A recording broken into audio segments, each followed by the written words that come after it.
இன்றைய மன்னா ஆகாயின் புஸ்தகம் 2வது அதிகாரம் 9வது வசனம். ஆகாய் 2வது அதிகாரம் 9வது வசனம்.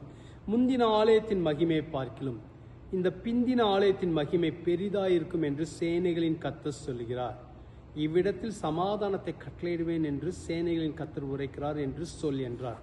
இந்த வசனத்தை இன்றைக்கும் நாளைக்கும் தியானிக்க இருக்கிறோம். முதல் பகுதியை மாத்திரம் உங்களுக்கு திரும்ப வாசிக்கிறேன். முந்தின ஆலயத்தின் மகிமையை பார்க்கிறோம், இந்த பிந்தின ஆலயத்தின் மகிமை பெரிதாயிருக்கும் என்று சேனைகளின் கர்த்தர் சொல்லுகிறார். கர்த்தருடைய ஜனங்களுக்கு கர்த்தர் கொடுத்த ஒரு உற்சாகமான வார்த்தை. அந்த சமயத்தில் கர்த்தருடைய ஜனங்கள் மிகுந்த நெருக்கங்களினூடாய் கடந்து சென்றார்கள்.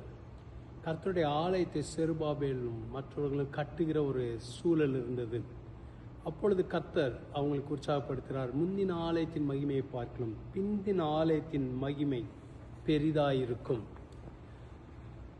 அவர்கள் அந்நேரம் பழைய முந்தின ஆலயத்தினுடைய மகிமையை நினைத்து இப்படிலாம் ஒரு காலத்தில் இருந்ததே, ஆனால் இப்பொழுது அதே ஆலயம் இந்த ஒரு மோசமான ஒரு சூழலில் இருக்கிறதே என்று அவங்க யோசித்திருக்கலாம். ஆனால் ஆண்டவர் சொன்னார், முந்தின ஆலயத்தின் மகிமை பார்க்கலாம், பிந்தின ஆலயத்தின் மகிமை பெரிதாக இருக்கும். சில நேரங்களில் நம்முடைய வாழ்க்கையின் பழைய பகுதிகளை, பழைய காலங்களை நினைத்து முந்திலாம் அப்படி இருந்தேனே, முந்திலாம் அப்படி இருந்ததே, ஆனால் இன்னைக்கு அப்படி இல்லையே, அப்படி யோசித்து கொண்டிருக்கலாம். உங்களை நீங்களே இப்படியாக ஒப்பிட்டு பார்த்து சோர்வுக்குள்ளாக போகலாம். ஆனால் ஆண்டவர் பிந்தின ஆலயத்தின் மகிமையை பெரிதாக்க வல்லவர். முந்தின காலங்களை காட்டிலும் வரப்போகிற காலங்களை கர்த்தர் மகிமையுள்ள காலங்களாய் உங்களுக்கு மாற்றி தர முடியும். நன்மைக்குரிய காலங்களாய் மாற்ற முடியும். ஆசீர்வாதத்தின் காலங்களாய் மாற்ற முடியும். அவங்க சோர்ந்து போகாதீங்க, மகிமையானவர்களை கர்த்தர் செய்வார். ஜெபிக்கலாமா?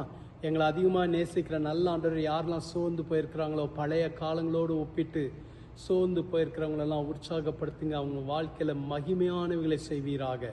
பிந்தின ஆலயத்தின் மகிமை பெரிதாக இருக்குன்னு சொன்னீர், அப்படியே பெரிதான காரியங்களை செய்யுங்க.